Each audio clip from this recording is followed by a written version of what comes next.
test run. Good evening. My name is Alexander Hagan. Normally, I like to compose my material very carefully, but events are changing quickly, so I believe we have to speak to the issue immediately. In my view, Ron Paul's decision to announce that he was suspending his financial expenditures in primary states is either the first mistake he's made, or it's something that he has not made public what his motivations are, because he doesn't have to advertise that, because the media, of course, will go out and say that he has suspended his campaign, because the media views things in a very limited way.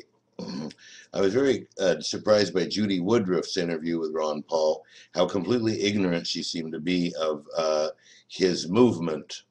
It was just shocking. And since I'm part Woodruff, it was also embarrassing, um, although not necessarily related to her clan. So at any rate, we need to basically look at the strategy as infiltrating the Republican Party and then supporting libertarianism, because that's our only candidate left if we have only Romney and Obama to choose from. Obama has a poor human rights record.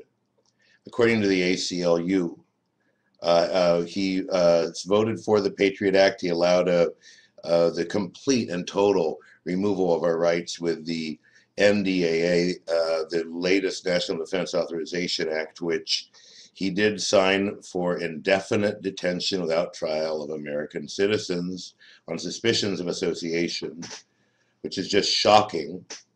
He invaded Libya, which was not for humanitarian reasons. Once it got rolling, it might have initially had a humanitarian element, but there are far more people dying and getting bombed in Libya now. Gaddafi was supposedly hell on wheels against Al Qaeda because he was a socialist and he had essentially surrendered his arms to the West. So it's a much more nuanced situation, people think, and a lot of people were killed in Libya, much more than people think, because there's no Libya body count. He's now allowing the same thing to happen to Syria. You see, Syria isn't allowed to survive. Wouldn't matter if the president introduced elections tomorrow, because the country is being destabilized. They caught weapons coming in from Libya to Syria via Lebanon that were from Qatari warehouses in Benghazi. The Qataris claim they had hundreds of men all over the country on the ground, which is a gross violation of UN 1973, which allowed no troops on the ground. And there's no talk about this at all. It's the most egregious violation in terms of being in your face, because they freely boast of it. And Al Qaeda has formed in Syria. This is all deliberate. What you do is you essentially surround the country with pressure and then infiltrate in. And because the people that can do the heavy lifting are the Arab Islamists, the people that are jihadis in the violent sense of the word. So his foreign policy has been pretty atrocious. He was given the Nobel Prize for Peace and has escalated. According to Noam Chomsky, he's worse than Bush, because Bush tortured. Obama just kills. He kills the people. That way we don't have to worry about torture. As far as Romney goes, Romney in his synopsis speeches never discusses education. I heard him say, somebody said, they say you and Obama are hard to distinguish. He says, I would take the country in a far different direction. Far, far different. But he doesn't elaborate. And so it'll be fun to analyze the differences between Romney and Obama.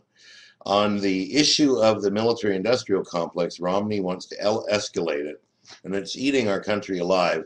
I estimate for every life we save in the war on terror, it costs $200 million in excessive military security expenditures, which would be enough to send, 200,000, 20,000 kids to college. No, much, much more than that.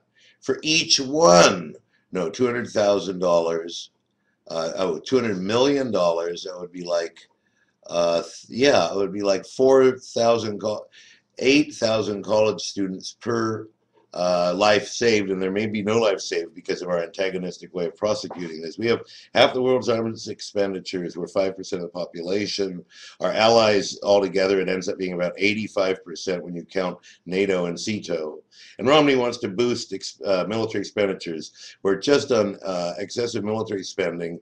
Most of our national debt comes from excessive military spending. When you look at our country in comparison to other countries, like even China, Germany, Britain, our country is way out of line in military spending. I estimate it costs about 2.1 trillion, the whole military industrial correctional complex, which is 1 in every $7 of our economy. And then we have another 20% of our economy going to medical care. So we're talking about altogether almost 5/14 of our economy, 2.5 sevenths, 2/5, 40% of our economy, 36% of the economy is just for a bloated insurance and hospital profit-driven and pharma profit-driven industry. So Romney doesn't want to drain the swamp at all. He is totally the old boys network. He's worth probably $1 billion. It's just unbelievable that regular rank and file people want to vote for this man. He may be a nice guy and intelligent, but his policies are horrible. Obama's policies are horrible. Neither of them talk about the fact that our country's entire Bill of Rights disappeared after the Patriot Act was passed. And Ron Paul, listen to his speeches if you haven't yet. I recorded his speech at UC Davis.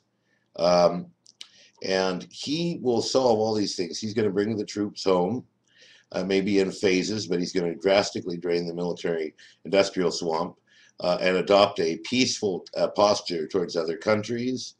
So we have to look at our third party run. That is what we've been spoiling for the whole time because we knew that Ron Paul couldn't win the presidency in the Republican primary. This delegate tactic raised our hopes, but the political fallout of winning the nomination through delegates instead of the recorded beauty contest votes would be disastrous, probably. Although probably better than running as a libertarian. And what we need is a candidate to team with him that really appeals to progressives. Because if you stack him with another conservative, we aren't going to be able to pull as many votes off of Obama. Now, this is maybe a tough thing to pull.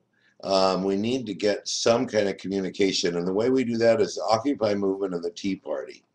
The question is whether Ron Paul could even run as vice president to Gary Johnson. Clearly he wouldn't, or no. And Gary Johnson, I doubt, would drop out. He would drop out of the race if Ron Paul ran third party, I'm sure. And I suppose they could have Ron Paul be vice president. But again, usually you want to pair dynamics. So I would say Nader or Kucinich. All right, let's go out there and work to get our rights restored and stop being the #1 killer and prisoning country in the world and go back to what we were, the land of the free and the home of the brave. Brave means we don't trade our liberty for security. Benjamin Franklin said, those who do will get neither. Thank you.